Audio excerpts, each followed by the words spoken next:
Morning, Brockster. How are you today? Good and yourself? Good, good. I just want to get to here. Hang on a second. Let me get a couple things on the table here. Uh, I'm going to stop the recording or pause the recording now. Good morning. This is September 30th, 2025. I'm here with Brock Littner on Up a Creek with Neil. We're so happy to have Brock on board and sharing about his life. He's had an amazing life, an amazing athlete, and continues to be in his new role. So, Brock, welcome to the program. Yeah, thank you, Neil. Thanks for having me. Well, it's been fun to get to know you. I've We've had a few times we can share together about life, politics, and things that our resort down in California, outdoor resorts at Palm Springs. Hopefully, you'll be back down there again this year. Got to have somebody to tame your father because he's a little wild at times. So it's good. Yeah. It's good to have you back. But it's great. Well, Brock, I guess I'd just like to open it with tell us your story. As a background, where you've been. You've come from an amazing a career in motocross, and now you're into a new sport. So share more. Yeah, for sure. Um, Racing was always my biggest goal and my biggest dream. I started riding dirt bike when I was 3.5 years old and racing when I was four. I'm now 27 years old. But in my life, a lot of things have changed, and some would say, it's unfortunate, and some would say that you've just taken life by the horns and done made it the best that you can, and that's exactly what I've done. I definitely was dealt a few cards in my life that weren't planned, but we're still here and we're still enjoying it. So backing up a little bit. Yeah, I had an amazing career racing motocross and supercross professionally all over Canada and the U.S. It was a dream of mine ever since I was a little kid to get to that level. And when I was 15 years old, I turned pro in Canada, and then when I was 16 in the United States. So it was amazing having being able to travel all across North America with my parents. They've been my biggest supporters ever since I was, obviously a baby. So being an only child, we're very close, and we do all the traveling. And then yeah, I've had many unfortunate injuries in my career of racing. It's kind of one of those things that you mix speed and gravity, and sometimes you got a recipe for disaster. So there's many broken bones and everything, and you just hope that it doesn't get too bad to the point where it's life changing. But you know, um, I had that incident happen to me. So June 12th, 2022, in Drumheller, Alberta, at round two of the Canadian Motocross Nationals, I had a bad crash, and when I woke up 50 seconds later, I couldn't move my legs, and I'm now paralyzed from about here down. So it's the technical term is called a T6 paraplegic. So yeah, that's where we're at now. But I've always been a very sports driven person. With everything, I've always been very driven, but sports is kind of like my main focus. And being an athlete was something that I was pretty gifted with. So it's always been good. And before my accident, I was very heavily involved with golf and absolutely loved it. It was kind of like my escape from racing. And if uh, if I could have, I would have loved to have taken golf to another level before my injury as well. But luckily, there's many ways of still getting out on the golf course, and with the situation that I'm in, and now here I am doing it. I golf out of a paragolfer, and it's a machine that stands me up, gets me back up to that upright position so that I can golf again. And it does look a little bit different. Like I only golf with one arm because I have to stabilize myself with my other arm. So it's a little bit. A lot of people wonder, like, why do I only golf with one arm? But it's because I don't have any core muscle.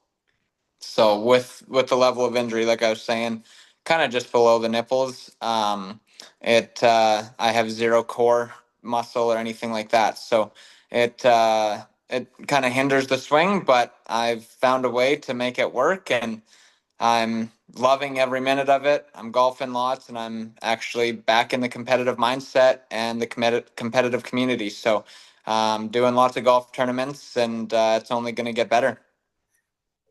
Brock, you are absolutely amazing. I remember when it happened, the news went across Orps, and we all had our moments of just wow, what happened to this young man? What will happen next? And you have been such an inspiration to so many of all ages. It's absolutely incredible what you've done, and you're not only in golf, but you're in surfing. Tell us about that. Yeah, so I also do parasurfing. So in Canada here, we don't really have any big waves where I am, and we have lakes. So we get out, my parents and I, on the boat, and I do a lot of wake surfing behind the boat. And then the last couple years, I was fortunate enough to be able to go down and compete in Huntington Beach, California, at the World Parasurfing Championships. So it's been amazing, and I am gonna just backpedal for 1 second. When you said that, I've been an inspiration to many people. I appreciate it, and I love that I do inspire people. But my biggest thing is I'm not trying to inspire people. That is one thing that, like, a lot of people, they think that I'm trying to inspire people by doing what I'm doing, and I'm not trying to inspire anyone. I'm just doing the things that I love. And you know what, if it does inspire people, that's great. But another thing I always say is I will never let these four wheels stop me from doing what I love. So I have it on my arm. If there's a wheel, there's a way. There's always ways to make things work. I mean, yes, there's limitations, and I can't do certain things, but I'm always up to try new things and pursue the things that I love. I had a chuckle when I was up visiting you and your father in Summerland. I went by your shop there, and on the back of your truck, you have a decal that shows a speeding wheelchair. And I thought it was, I looked at it at first. I go, that's not the typical uh, decal you'd see on the back of a pickup, but it was really kind of fun to see. Yeah, I had to put a little bit of a twist in there. It's because my truck has the crane and everything. It's the Sure. modified. So um for the people that don't know, like, my racing number was always 197 growing up and everything. And then as time went on with racing, I always had to have a different number depending on how you finished that season. So that would be like your ranking. And then when I got to the point where I could keep my own number again, I, of course, resorted back to the 197. And so on my truck, I had to put the Brock Littner 197, and then underneath it says edition. And then I got like a little picture of a wheelchair guy rolling, and it's actually just an emoji from the iPhone. So it worked out, and it gives everyone a little bit of a laugh, and it It puts a little bit does. of it put a little bit of Nothing, a signature. nothing slows you down. It really doesn't. It's amazing. I think of at times everyone has a memory of those high times when you had in motocross. But if you think back on the motocross, and I'm not talking about accident or accidents, I know you've had many accidents, and I'm sure there were times that during that, and you and your parents kind of thought, "Wow, how many more times can I do this?" But what's one memory that comes back to you that just kind of brings goosebumps to you? That you just always have about motocross. I think, well, there's definitely there's a couple. My my end goal at the end of the day was always to make it to the United States and be in the AMA, motocross and supercross. And I I did an AMA national in 2014, and it was in Utah.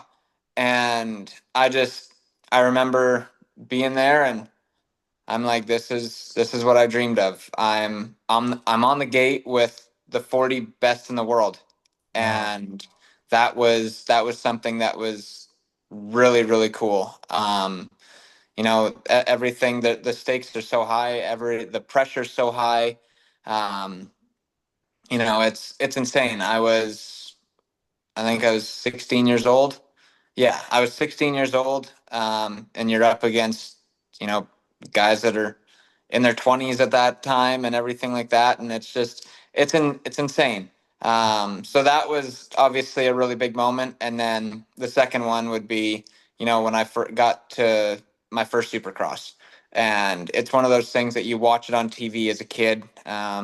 Me growing up, it was always Ricky Carmichael and James Stewart and Chad Reed, and you remember watching all that, and I'm sitting there in grade one writing in a journal that this is what I want to do. I want to race AMA Supercross and all that kind of stuff, and then fast forward a bunch of years, and there I am at in the stadium on the ground walking the track, and with my dad and my mom there, we're like, wow, we made it.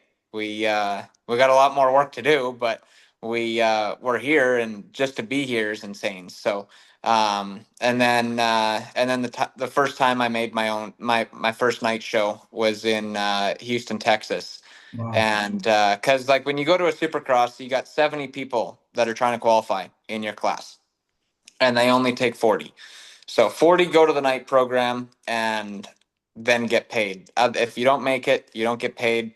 There's really you can have bragging rights that you're at a Supercross, but you didn't really do anything. So when I made my first night show, it was in Houston, and my dad was unable to make it that weekend, but my mom was there, and my mom, I think she's maybe missed like three races in my whole life, and the three that she missed definitely weren't important, so she was always there for the main ones, and but yeah, I'll never forget coming off the track from qualifying and looking up on the board and seeing that I was in the top 40. It was just like you wanted to cry, because that was a dream come true. Wow.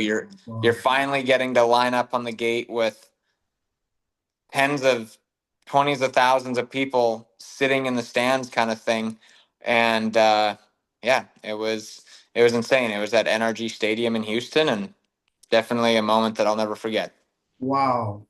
I have a good friend of mine that we grew up together and school together, but he has a grandson that's in the early stages of motocross. I believe he's 8, 10 years old thereabouts, and he sends me videos of it, and I've shared about you and what you're doing, and I know he'll be listening to this program. But what would you share to a young motocross aspiring athlete? Oh, I don't even know. I think the biggest thing is have fun. Like, don't when you're really young, it's one of those things where you can get burnt out really easily. Um, if you're grinding ever since you were, you know, 10 8 10 years old, by the time you get to be 16 17 years old, like you're burnt out. There's a lot of sacrifice that goes into it. There's a lot of Sure. injuries. There's a lot of everything. So I think the biggest thing is, have fun in the earlier stages, and obviously, like, yeah, still push yourself and still have goals, but you know, once you start hitting like even around 12, 13 years old, then it's like, okay, you either at that age, you kind of like, if you have it, or if you don't have it. Mhm. I know that sounds like brutal to say, but at that age is where you can kind of be like, okay, I have what it takes to go to the next level, or am I just going to do this for fun? So, either way, it's got to just come down to, you got to keep a smile on your face, and when it starts to feel like it's forced to go do something, that's when it's not fun, and when you kind of stop caring. And to be honest with you, I mean, because I did it for so long, when when COVID hit, it was I was obviously sad that I couldn't go racing and everything like that. But that couple years off the bike, then I wasn't off the bike. Like I was still riding and training and everything like that, but I wasn't putting in the same work that I was. And it was actually the winter of 2021, 2022, and I was down there. I was in California for the whole winter, and I had that love for it again, and I loved just riding my dirt bike. Where that kind of I lost that a little bit, and it was unfortunate because it's something that you grow up just thinking that it's the best thing ever, and it was amazing. It was the best thing ever, but it's like any job, if you do it for so long, you kind of get burnt out from it. So it was nice to have a little bit of a break, and I came back and I was just having fun. I had a smile on my face. I was loving what I was doing, and it was unfortunate that I had the accident that I did. But when one door opens, many more, or when one door closes, many more open. And now here we are, different sport, but same mindset. Well, one thing that's been a constant for sure with you has been your parents, and they're unbelievable people. Hmm. Your father and mother have been with you many times. I'm sure when the cards were down, or you're feeling bad, or you're hurting, or whatever, but just as they are now with you every day and supporting you, they were there as well. What role did your parents play, and how much credit do you give them for where you are today? I give them all the credit. They raised me to be the man that I am now, and they taught me that hard work pays off. And I they're the type of parents where they don't just tell you hard work pays off. They showed that hard work pays off, which is kind of the biggest thing is, and then my parents were there every step of the way. And it's unfortunate because a lot of people don't see the behind the scenes of what my Sure. mom did and what my mom does. Because with racing, my dad was always my mechanic. So when we're at the line, when there's pictures, all that kind of stuff, like it's always dad and I, and mom never would like get the credit that she deserved because she's the one that in the back at the pits and at the motorhome, she's making sure everything's ready, keeping us fed, keeping us fueled, somewhat keeping us sane as well. um, but both of them have played such a huge part in my whole life with everything, with racing, with my injury, with injuries, with my new life now. It's insane. I couldn't ask for a better support system, and my parents are my best friends. I am super happy to been able to make the memories that we did, traveling all over North America, and we continue to make memories now, just in a different sport. And it's a little bit of a cleaner environment that we're Sure. at now. It's a golf course instead of a dirty motocross track, so it's good. It's amazing. So a huge thanks to them. They know that I appreciate everything, but it's always good for them to know some more. Yeah, your mom especially, she's just been a trooper, and your dad, well, he's another card of himself. I enjoy him. We have a lot of fun poking around at each other, but all good fun. So it's been great. Yeah. You said about when one door closes, one opens, and that's a pretty big statement for someone like you to share, and that means a lot for you to be able to share that from your heart and what you've seen. What was the hardest door to open? Oh man, I I don't even. It's hard for me to say because, like, in a sense, ever since my injury, I've always been such a positive person my whole life. As you've seen, as many have seen around Orps, and just in my life in general. But so for me, it was, it's hard for me to pinpoint where like a hard part was because I woke up from surgery. I, I had to get my bearings straight and everything. But then that's when I made my motto, whether I'm walking or rolling, I'm still rocking and rolling. And that was right after, the doctor came in, and in my mind, like laying on the track, um, getting the ambulance and everything, I I knew I was paralyzed. It was shitty to say the least. But my parents were right there by my side saying like, nobody, it's okay. Like we're gonna be better. And you gotta try and stay positive in those moments. But I'm just looking up at the sky being like, what is this? Like life is just turned upside down. So laying in the hospital after surgery, you know, hearing the doctor say to my parents and me, like, I'm sorry to say, but your son is a paraplegic, and my parents just bawling their eyes out.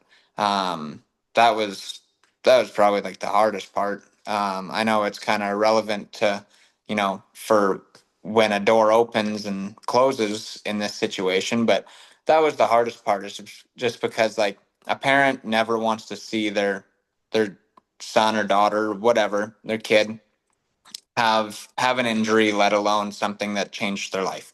Sure. So after that moment, that was when, I had some tears as well, but at the same time, like I knew. But then that's when I said, like, you know what? Whether I'm walking and rolling, I'm still rocking and rolling. And I got that tattooed on my arm as well. And that's just, it's what I roll by now. Little chair pun there. But yeah, it is what it is. And, you can dwell about it. You can be mad and say, why me? Or you can flick the switch and take life by the horns and figure out what you're going to do. And I've always been a go-getter. So for me, like, as soon as I could, I was figuring out what I could do. What do I want to do? What do I want to try? All that kind of stuff. So it wasn't necessarily like hard for me to figure out like which door to open. I felt like I had five different doors that I could open. It was just which one did I want to go and pursue the most of my time and give it my all. And golf was always something that I loved. And when I first started golfing again after my injury, I was just golfing in my wheelchair. And there's a lot of people at Orps that saw that. And it wasn't it was a little bit awkward because you're sitting down and you got Sure. short clubs and everything like that. But that was what I had to work with at the time, and that was kind of what I was shown, and I just went with it. But then my competitive nature sets in, and I'm like, okay, I have game. I know I have game, and now I just want to go compete. So when I started looking into that, that's when I was told that I needed one of the devices, one of the machines that were like certified to play golf in competition, and that's when I got the Paragolfer, and now here we are, and we've already clicked a lot of things off the list that I did not think that I would be this early on, being my second year golfing in a Paragolfer, and it's only gonna get better from here, and yeah, sky's the limit. Well, it's amazing. Your dad's a big part of that. I know about accessing and acquiring those wheelchairs for others as well. And you've kind of opened the door to a whole nother group of friends, competitors. Um, what's that like? I mean, to transition, you've got to have this heart of just unbelievable competitiveness in your body to just say, I'm going to do this, and just go from, if you will, laying down to being upright and golfing out of one of those chairs. You had drive. Your father was right there with you, but it's amazing to see your heart, how it just, the competitive spirit, just the switch went on and you just jumped right into it. Yeah, I think anyone that has like that competitive nature to them would say the same thing. Like the competitor never leaves you. Once you're, like, for me, I was I was at a professional level with racing, and anything that I ever did, it was always like I want to try and be the best I can. Whether it was with racing, with golf before my injury, in school with school sports, all that kind of stuff. It was always like I wanted to be the best that I could, and I am very, very hard on myself. Anyone that golfs with me at Orps or knows me well enough knows that I'm super hard on myself. Even a good day to most, if they're seeing me golf, they would think that it's a good day, and I'm not happy with it. So that's something that just goes to show the competitive nature that you're you're never really satisfied until you're at the best that you can. Um, so yeah, it's one of those things where competitors never quit. They keep going. That's amazing. It's interesting when you walk around the park, you meet a lot of different people. People come from all walks of life, from professional to blue collar to from Canada to US, all over. And it's interesting, but you see different people and you see them in various stages. Some you see in a walker or a cane or whatever, and you look at them and you think, wonder what that person was like. What's behind that story? And so when you see a person that has a handicap of some kind, what what triggers in your mind? You ask questions. Did he have the same opportunity as you, or what went through that person's mind? I'm not quite understanding what you're Yeah, saying. Sorry. I've often run across people that I've seen in a handicap situation, and I've gone up and I never know whether to ask. I say, what did something happen to you? Were you born in this condition? Whatever. And most, for the most part, I've been very surprised. They were just so happy that someone asked about who they were. What's your story? And many of those stories came from either a war or an accident of some kind, and their life just they just opened their eyes and they just brightened up when they had somebody ask. Do you feel the same way when somebody asks about you? Who are you? What's your story? Yeah, I understand what you're saying now. It surprises me how many people come up and just like openly are like, "What happened to you?" And sometimes I'm like caught off guard Sure. because that was never who I was. Like I would never go up to someone that was in a Right. wheelchair or something like that and be like, "Hey, what happened to you?" Um, I would, if I had a connection with them or, you know, had the chance to start talking, then maybe like in the conversation, I'd say like, "Hey, if you don't mind me asking, like, Sure. Sure. how'd you end up in the wheelchair, or um, is this an injury or is this permanent kind of thing?" Where sometimes when it all depends on how the people come across too. Sure. If they come up and they they're they're asking, they're like, "Hey, like you're quite young, like can I ask what happened, or like do you need a hand with anything?" And then like I'm happy to explain. And then as I start explaining kind of my life and what I was and what I am now, they are they usually say that like it's an inspiration and all that kind of stuff. But yeah, sometimes I'm really caught off guard when like the bluntness of people, Right. just because I was never like that before, where they'll just come up and be like, "Hey, what happened to you?" And I'm like, Mm. not really the way to come across to someone. Correct. But Correct. anyways, it doesn't really phase me. Like I'm someone that I got some pretty thick skin at times too, so I can read between the lines and reply how I want to reply. But yeah, it's always nice when someone genuinely comes up and is like, "Hey, like you're super active. Like I can see that you're not letting whatever happened to you stop you. And then the conversation goes about that, and it's like, yeah, I appreciate that, and I always say I'm an open book. I usually share more than I should. It's amazing. I'm so happy to have met you both prior to your accident, knowing who you are and who you are today.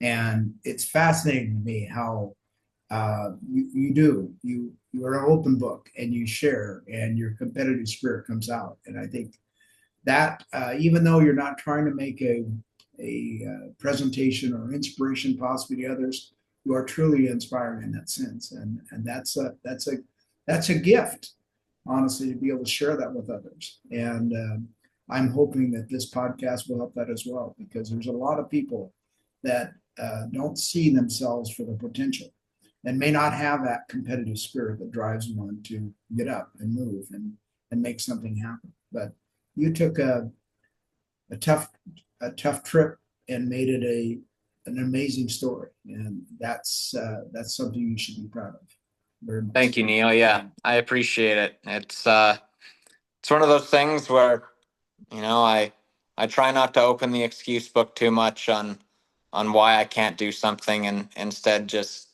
figure out what I can do and enjoy doing it. Well, now you're even into a business atmosphere. So what's that like? So you've put your two wheels down, and now you're running around the shop, and you're a businessman. That's a whole other challenge. Yeah, no, it's been good. I before my injury, I was also a heavy equipment operator. So, with the wheelchair and being paralyzed, it's a little hard to get in and out of equipment every day. So, I tried to go for a couple job interviews and everything like that when after I was hurt and felt like I was ready to go back to work. And it's I just thought I was going to be racing a dirt bike for the rest of my life. So I didn't really care much in high school. I mean, I got a diploma, but it was more or Sure. less, what do I got to do to get a diploma? And after that, it is what it is. I don't need to go to university, anything like that. So it was definitely hard for me to get a job after my injury, not having, especially because I would need an office job, right? So it was hard for me to find something. Everyone that I went and talked to, they loved my attitude, but it just, they would have someone that was more qualified than me. So the town I live in, we got 12 and a half, 13,000 people, and they haven't had a laundromat for 9 years or so. And my parents actually tried to do it a few years ago, but it was just the way the town was. It wasn't working out.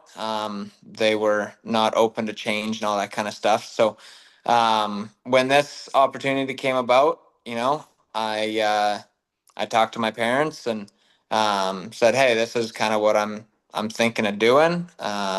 Would you be interested in supporting me a little bit here, and then but I'm gonna do majority of it and get you guys back and all that kind of stuff." So yeah, I own a laundromat in my town, full service, self serve, very modern, all brand new.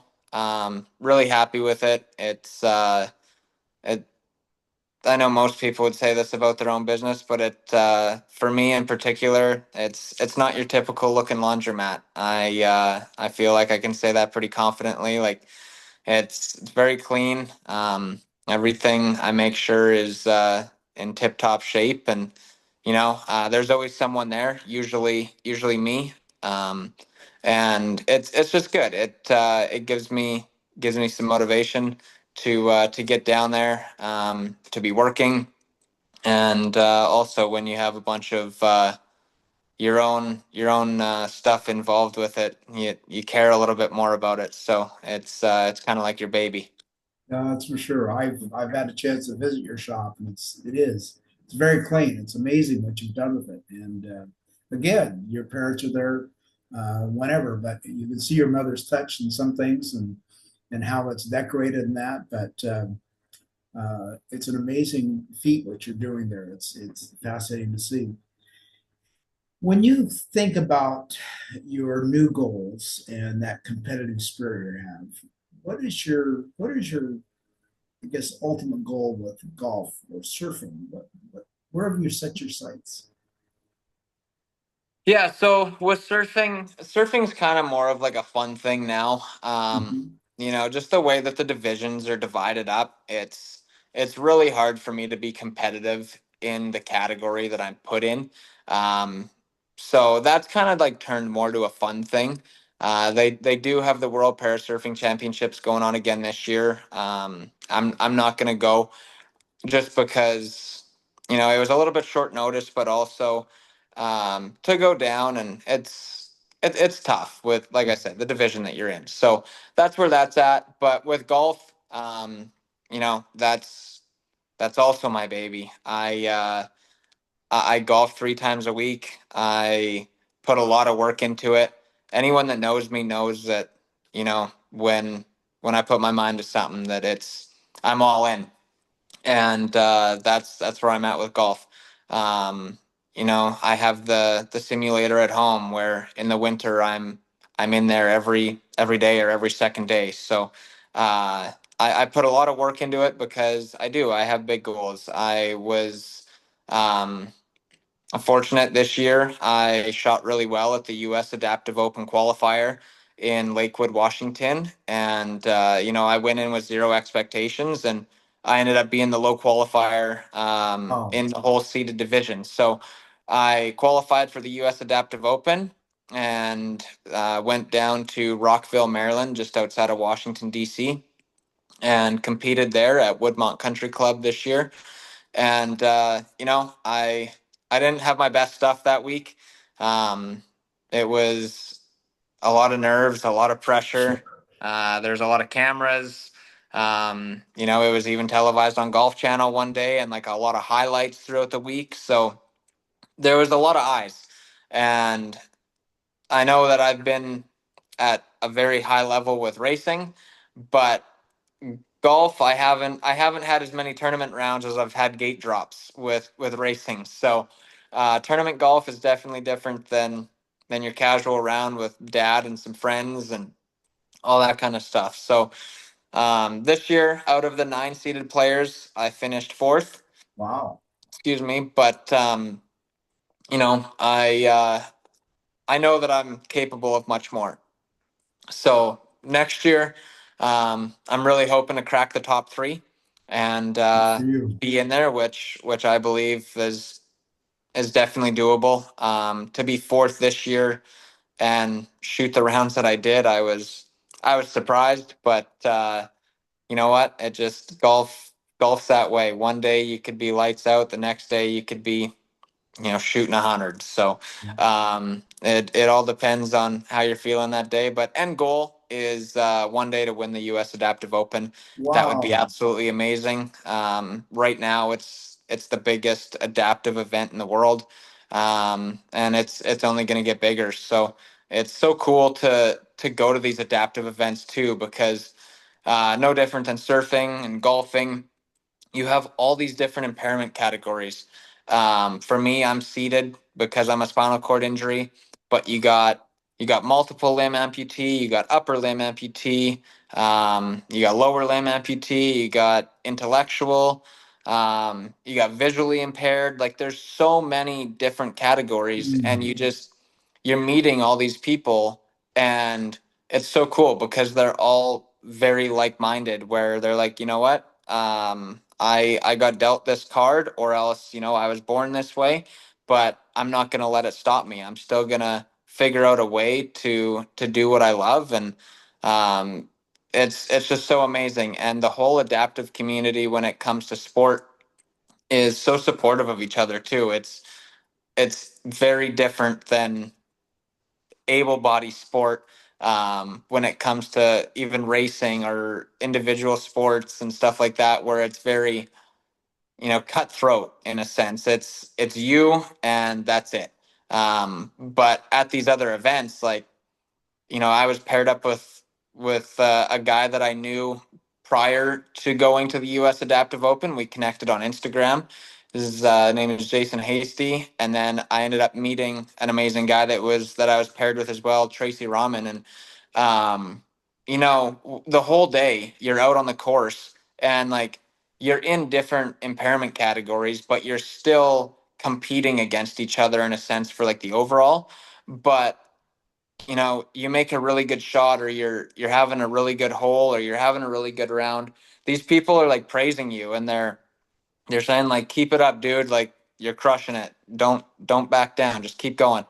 And where you don't get that in normal sport. Sure. So that's super cool. But then also on the other side, like when you're having a really bad round, those people can see that that's not the game that you have, and they can see that you're frustrated, and they're coming up to you and they're like, "Hey, dude, it's all right. Everyone's got these days. Just power through it, and you got it." And that's something that you don't get. Like I said, when you're having a bad round and you're in a normal setting with full able body tournament, people are like happy when you're not having a bad round, because they're like, "Heck yeah, like that's another position for me," or something like that. Where the adaptive community is just a flip 180. It's insane.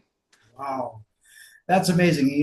You hear about golf, and I'm not, people ask if I play golf. I said not very well, but I enjoy it. It's fun. I enjoy the social aspect of it. But I hear so many better players, obviously, than I, that say it's such a mind game. And do you recall before your accident and now that you play golf, has the mind game changed? Do you see it still as the mind game? Yeah, I mean, golf is uh, golf is very mental. It's insane. Before my injury, I never, I obviously cared. I was very competitive still. Like, I had a goal and what I wanted to shoot, and when I wasn't shooting that, I was mad.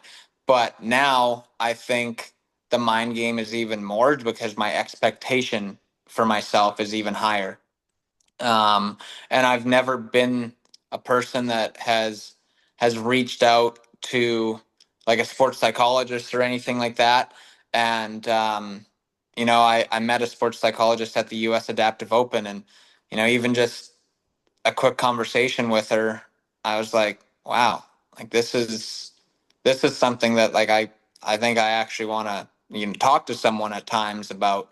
And like I've never been someone to reach out for help in that sense. Like I've Mhm. always just been so stubborn and whatnot. But I did reach out to someone, and I've only talked to him once, but like they said, if you need someone to talk to every week, like you can, but you need to just we'll have this conversation, and you need to write down a bunch of stuff and actually work on it. And that's kind of what I started doing the last month is after I talk to him, I just I try and I look at the game a little bit differently, because yeah, it's very easy to get roped into just going down the rabbit hole and the squirrels in your head having a party instead of just going to the tree and hanging out for a second. Right. So when and with golf, I find like I start to get like stressed out at times. Is you know you have a bad start, well, you only got 18 holes. Like you gotta, if you have a bad start, then you only have 14 holes to try and turn it around, and then another bad hole comes, and you're like, "Okay, well, the time's coming down, and it's not good." Where with racing, yeah, you were out on the track for 30 minutes plus 2 laps, but when you made a mistake in a corner, you knew that you could make it up in a different spot. Where sometimes with golf, it's not that easy. Sure. So it's definitely a little bit more of a screw with your mind situation, because then you start overthinking the shots, and you start trying to swing harder to get the ball to go further, and then everything just falls apart. So it's a mental game, and it definitely puts a toll on the mental aspect, but it's getting better, and we're going to continue to get better. Maybe that's why I don't play golf. Yeah. It's interesting. Well, I'm curious because with what you've gone through, you've powered through that, for lack of a better description. I mean, you've come from adversity and you've gone on to this. Does that somehow help you in the sense of when you face a tough time at golf? And you think, man, I've done this, I can do this.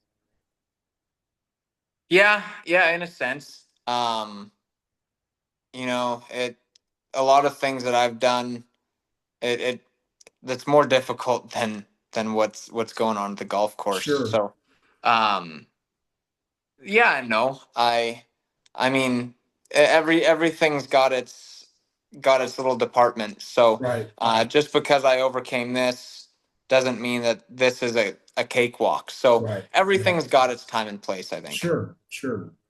Have you looked at other sports or that are available to you that of interest? Are you surprised at the number of sports activities that are available? Yeah, there is a lot of sports. But for me, like when I got hurt, I kind of said, my goal is to make it to the Paralympics. But then as I started doing more and more things, um, I'm looking into it and I'm like, okay, I'm gonna give this a shot. And a couple weeks into it, I'm like, okay, I don't really like this, and then I go give something else a shot, or I think about it and I'm like, well, no, like it's not something I'm really passionate about. So there is a lot of sports out there, but it's something for me that I'm not super overly passionate about it. So it's yeah, I'm sticking to what I love, and one day if the adaptive golf gets into the Paralympics, then great, maybe I'll have a shot. If not, I'm not gonna force myself to like something Sure. just to say I went there. Well, to come from what you came from and land on a fourth spot, just starting out, that is amazing just by itself. But when you compare yourself to those other three that are ahead of you, I assume that you've become good friends in this process, and the adversities that they have had and shared and what have you. Have they become some of your best friends? It's kind of funny that you would think that, but I am a very outgoing person and a very sociable person, but for me, I'm like I don't really know them at Okay, all. Like I don't we don't talk on you're any competing. platform or anything like Sure. that. I will admit, like I am kind of like closed off a sense to like my circle of people. Um, and it's not a great thing, but I don't think it's a bad thing either. I surround myself around the people that I think are good for me, and not saying that those people aren't good for me, Right. because they are amazing people and they've overcome a lot of things in life and they have an incredible story. But I just yeah, I have my close people, and down the road, if we connect and kind of talk more, then great. But yeah, I've kind of been like that my whole life, and I mean, sometimes my parents will even say like it's held you back a little bit. I think you should be more outgoing and talk to those people and have more friends. But I have my group, and Good. also it's a little. It sounds weird to say, but I actually prefer to hang out with the people that I'm friends with that are just fully able-bodied, because even though, yes, I'm in a wheelchair, and I have a disability, if you will, um, I don't look at myself as that, and I the friends that I have don't look at me as my friend Brock has a disability. Like, they Right. look at me as Brock because they knew me before, and they they see me. They don't really see the chair. Yes. Yes. And the one hard thing when you are friends with people and when you are talking to people that are in chairs and stuff like that, or have a disability, like, you kind of that's all you talk about is the life in wheelchairs or life with a disability, and that's just that's not who I am. I just love, having conversation about what's going on in the day, or shooting the shit about anything, where I Sure. don't want to bring up anything with Yeah. disability. Do you still stay in contact with your racing folks from motocross? There's a couple that I'll keep in contact with every now and again, but it's one of those things. They're busy with their life that's going on, Sure. and I'm busy with Sure. my life that I have going on, and I mean, we see each other on social media and stuff like that, Right. but yeah, aside from that, no, not really. Again, like when we were racing, yeah, like we were friends off the track to an extent where like, okay, you're traveling together, like you're going to the same places and stuff like that, but it's not like you're best friends because, you know, at the end of the day, when you're racing against each other and all it takes is one weekend to you have a run in with each other or something like that, well then you hate each other. So Right. you gotta somewhat like mesh but also keep apart. So it's a funny dynamic. That's interesting. It's interesting. Who's your hero now? Who's your inspiration? No, I don't even, that's hard. I honestly I don't know if I have like a someone that I like really look up to. um I know most people would, but I don't know. There's so many different people that it's that I strive to try and I just try and strive to be the best that I can. Well, Yeah. you do a great job at it. There was a football coach actually at Pacific Lutheran University. His name was Frosty Westerling, and his was an author. It's a great book, but he never taught his athletes to compete against another person. He pretty much his philosophy was compete against yourself. So you did 2 miles today, you want to do 2.1 miles tomorrow. So you're always pushing yourself ahead. And it's an interesting philosophy because many people compete themselves and never live up to somebody else's expectations or them, but it's your own personal challenge that you strive for. And it's kind of an interesting way to go about it. Kind of makes you a maverick, if you will, in your own sense. Yeah, no, I think that's an amazing thing. I can agree that I'm probably that person that I compete against myself. Because you know I don't have many adaptive golfers that I'm going golfing with to compete against. So yeah, I'm always competing against myself for my best score, or else I'm competing against other people that I'm golfing with. But yeah, it's fun. Well, I hope to golf with you and you come down to Orks because I'd like to be taught a few good lessons, and I know you can. Yeah, So I look forward to we that. can certainly get a couple rounds of golf in That's this great. year. That's great. So, what are you most grateful about today? What is, if you look at your life, what are you most grateful for? I think just having an amazing supportive family, you know, all of us being as healthy as we can, being able to do the things that we can do. Um, yeah, it's. I mean, there's so much to be grateful for. I mean, even though it's a gloomy, rainy day out, raining off and on, like we're still going golfing today. So Good. um, there's you know having the ability to still do the things that I love. Like I'm grateful for that, and yeah, just at the end of the day, being together as a family and all of us being healthy and supporting one another. It's amazing. Yeah. Well, it is, and you're amazing too, Brock, in that sense. And so it's kind of like don't let a rainy day bother you. You just move on and you move forward. That's great.